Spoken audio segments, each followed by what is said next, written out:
When the pandemic first hit, and I realized that people were going to be spending a lot more time at home, I realized, well, this is a good time to maybe buy larger quantities of glass.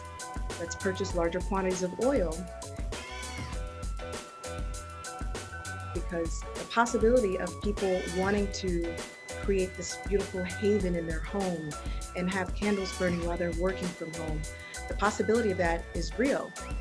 And I was right. Harlem Candle Company's sales increased 400% in 2020 at the height of the pandemic. The candles sell at Bloomingdales and gift shops across the country. But the COVID shutdown led to a change in strategy. And we started spending money on digital advertising, which we hadn't done before. And we were able to really connect with people, and I think our messaging really resonated with people because our candles transport you.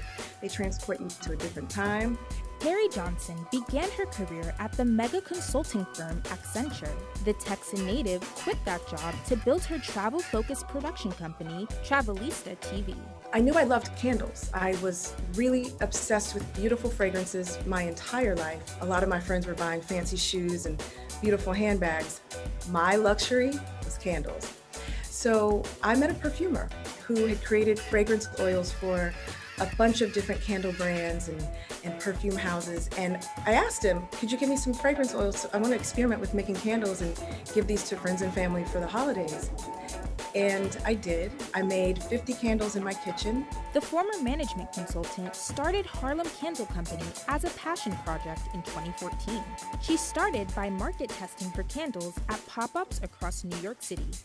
I had so much fun doing it, so much fun creating the packaging and creating a story behind each candle that I decided maybe I should start selling these at pop-ups. The response from my friends and family and when I sold at pop-ups was really overwhelming. Johnson named the company after the city where she found inspiration as an artist and as a Black woman. When you think about the Harlem Renaissance and what was happening in the 1920s and 1930s, there was an explosion of artists and writers and creatives that were coming from all across the country to Harlem because it was this epicenter of this Black culture, and it became a place where people could thrive and connect with other like-minded people. And so when you think about Duke Ellington and James Baldwin and Langston Hughes and Billie Holiday, Harlem is the place. This is the place. They were in those speakeasies. Those same cultural icons are now used as inspirations for Harlem Candle Company's fragrances. Each time I approach creating a new fragrance, and if I'm going to call it Langston, I do a lot of research. And I knew that Langston Hughes was a big smoker. So I knew, maybe I should put some tobacco notes in there. And I also knew that he spent a lot of time in Mexico, and he would go into these really small candlelit churches where there was beautiful incense burning. So I decided to put some incense notes in there. And I also know that he did so much of his work really late at night. And so I wanted a sort of an after dark fragrance. And we actually did the launch party for that candle in the home where he lived. Early on, Johnson needed a way to make money while getting the company off the ground. So she got creative. I own a 2-bedroom apartment. I knew that in order to be an entrepreneur, I needed to figure out how I was going to make money when my business wasn't really making money. So in my second bedroom, I would rent it out to Airbnb guests.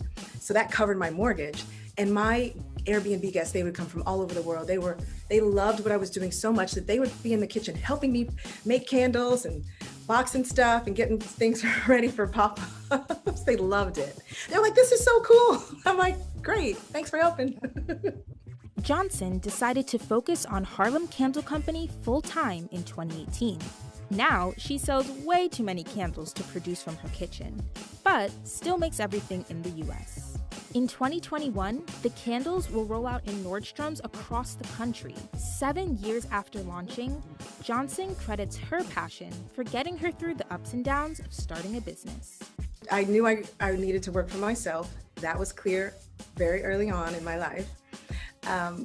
But I think you just have to really understand what is it that you're most passionate about that is not just a good idea, but something that you're so passionate about and you love it so much that you're willing to stick with it even when you're not profitable. And in running the Harlem Candle Company, we weren't profitable until very recently. We were in Bloomingdales and we were barely profitable. So just kind of understand that it is a journey.